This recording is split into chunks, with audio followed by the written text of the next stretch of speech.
ഇതര രാജ്യങ്ങളെ പാഠം പഠിപ്പിക്കാൻ ട്രംപ് ഇറക്കിയ അധിക ബാധ്യതയായത് മുഖ്യമായും അമേരിക്കക്കാർക്കാണെന്നാണ് സൂചന. വിലക്കയറ്റവും തൊഴിൽ നഷ്ടവും ഉയരുകയാണ്. പ്രസിഡന്റിന്റെ ഏകപക്ഷീയ തീരുമാനം നിയമവിരുദ്ധമാണെന്ന് US ഫെഡറൽ കോടതി വിധിക്കുകയും ചെയ്തു. കള്ളപ്പണം നിയന്ത്രിക്കാനുള്ള ഇന്ത്യയുടെ നോട്ട് നിരോധനം കള്ളപ്പണക്കാരേക്കാൾ വെള്ളപ്പണക്കാരെ വലച്ചതിനെ ഓർമ്മിപ്പിക്കുന്ന സ്ഥിതിയാണ് അമേരിക്കയിൽ. മിക്ക സുഹൃത്ത് രാജ്യങ്ങളെയും ട്രംപ് പിണക്കി. പ്രശ്നപരിഹാരത്തിന് അദ്ദേഹത്തിന് പദ്ധതികൾ ഉണ്ടാവാം, പക്ഷേ ആഗോള ആഭ്യന്തര വിപണിയിലെ അരാജകത്വവും അതിനെ ചെറുക്കാൻ രൂപം കൊള്ളുന്ന പുതിയ അന്തർദേശീയ കൂട്ടുകെട്ടുകളും അമേരിക്കയെ തുണയ്ക്കുമോ എന്ന് കാത്തിരുന്ന് കാണണം. നികുതി ചുമത്താനുള്ള അധികാരം പ്രസിഡന്റിനല്ല, US കോൺഗ്രസിനാണെന്നും ട്രംപിന്റെ തീരുമാനം നിയമവിരുദ്ധമാണെന്നുമാണ് US court of appeals for the federal circuit വിധിച്ചത്. അടിയന്തര ഘട്ടത്തിൽ ഉപയോഗിക്കേണ്ട അധികാരം ദുരുപയോഗിച്ച് international emergency economic powers act പ്രകാരം ട്രംപ് പ്രഖ്യാപിച്ച തീരുവകളിൽ ഭൂരിഭാഗവും നിയമവിരുദ്ധവും അധികാര ലംഘനവുമാണെന്ന് കോടതി പറഞ്ഞു. കീഴ്ക്കോടതി വിധിക്കെതിരെയുള്ള അപ്പീലിലാണ് തിരിച്ചടി. അധിക തീരുവ കോടതി റദ്ദാക്കിയില്ല എന്നതാണ് ട്രംപിന്റെ ആശ്വാസം. സുപ്രീം കോടതിയെ സമീപിക്കുമെന്നും അവസാനം അമേരിക്ക വിജയിക്കുമെന്നും അദ്ദേഹം പറഞ്ഞു. വിമർശിക്കുന്ന പ്രതിപക്ഷവും വിലക്കയറ്റത്തിന്റെയും തൊഴിൽ നഷ്ടത്തിന്റെയും കെടുതി അനുഭവിക്കുന്ന ജനവും കോടതിയും ഒക്കെ അമേരിക്ക തന്നെയാണെന്ന യാഥാർത്ഥ്യം അദ്ദേഹം മറച്ചുവെക്കുകയാണ്. ഭരണാധികാരിയുടെ തെറ്റായ തീരുമാനങ്ങളെ രാജ്യസ്നേഹത്തിന്റെ പരിച കൊണ്ട് തടയാൻ ശ്രമിക്കുന്ന രാഷ്ട്രീയ കുതന്ത്രം. അധിക തീരുവയെ തുടർന്ന് ഇറക്കുമതി കുറഞ്ഞതോടെ അമേരിക്കയിൽ നിത്യോപയോഗ സാധനങ്ങളുടെ വില വർദ്ധിച്ചു.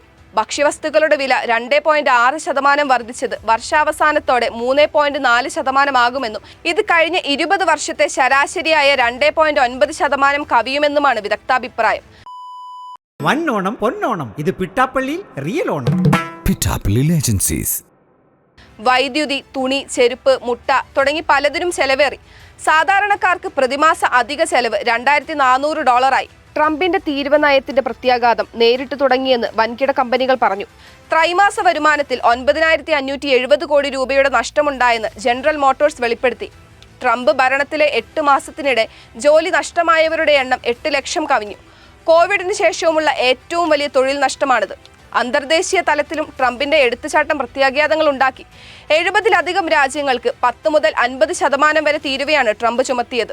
ഉയർന്ന ഇറക്കുമതി തീരുവ, റഷ്യയിൽ നിന്നുള്ള എണ്ണ ഇറക്കുമതി എന്നിവ ആരോപിച്ച് ഏറ്റവും വലിയ നിരക്കാണ് ഇന്ത്യക്ക് ഏർപ്പെടുത്തിയത്.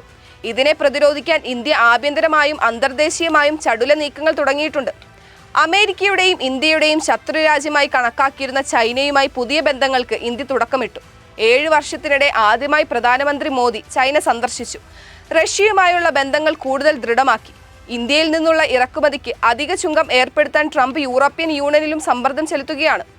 ട്രംപ് ഫ്രണ്ടല്ലെന്ന തിരിച്ചറിവിൽ പ്രതിസന്ധിയെ അവസരമാക്കാനുള്ള ഇന്ത്യ ഉൾപ്പെടെയുള്ള രാജ്യങ്ങളുടെ ശ്രമം വിജയിച്ചാൽ അമേരിക്കയ്ക്ക് മേൽക്കൈ ഉണ്ടായിരുന്ന ലോകക്രമത്തിൽ മാറ്റമുണ്ടാകും. അത് അമേരിക്കയുടെ സാമ്പത്തിക, സൈനിക ആജ്ഞാശക്തിയെ ദുർബലമാക്കും. തെരഞ്ഞെടുപ്പുകൾക്ക് മധ്യേയുള്ള കാലം പ്രതിപക്ഷം വിശ്രമത്തിൻ്റെതാക്കുന്ന അമേരിക്കൻ രാഷ്ട്രീയമാണ് ഡെമോക്രാറ്റിക് പാർട്ടിയുടെ ദുർബല പ്രതികരണത്തിൽ തെളിയുന്നത്. ആഗോളവൽക്കരണത്തിന് വക്താവായിരുന്ന അമേരിക്കയെ തനിച്ച് വളരാമെന്ന് കരുതുന്ന മൗഢ്യത്തിലേക്കാണ് ട്രംപ് നയിക്കുന്നത്. കയറ്റുമതിയെ മാത്രം ആശ്രയിച്ച് നിലനിൽക്കാനാവില്ലെന്നാണ് അവിടുത്തെ പണപ്പെരുപ്പവും വിലക്കയറ്റവും തൊഴിലില്ലായ്മയും ഒക്കെ ട്രംപിനെ ഉപദേശിക്കുന്നത്. മറ്റ് രാജ്യങ്ങളുടെയും സ്വന്തം പൗരന്മാരുടെയും പാർട്ടിയുടെയും കോടതികളുടെയും മുന്നറിയിപ്പുകളെ അവഗണിച്ച് ട്രംപ് മുന്നോട്ട് നീങ്ങുന്നത്ര രാജ്യം പിന്നോട്ട് പോകുന്നതിന്റെ ലക്ഷണം ദൃശ്യമാണ്.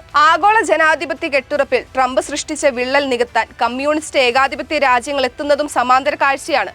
ട്രംപ് തിരുത്തിയില്ലെങ്കിൽ പ്രശ്നം സാമ്പത്തികം മാത്രമായിരിക്കില്ല.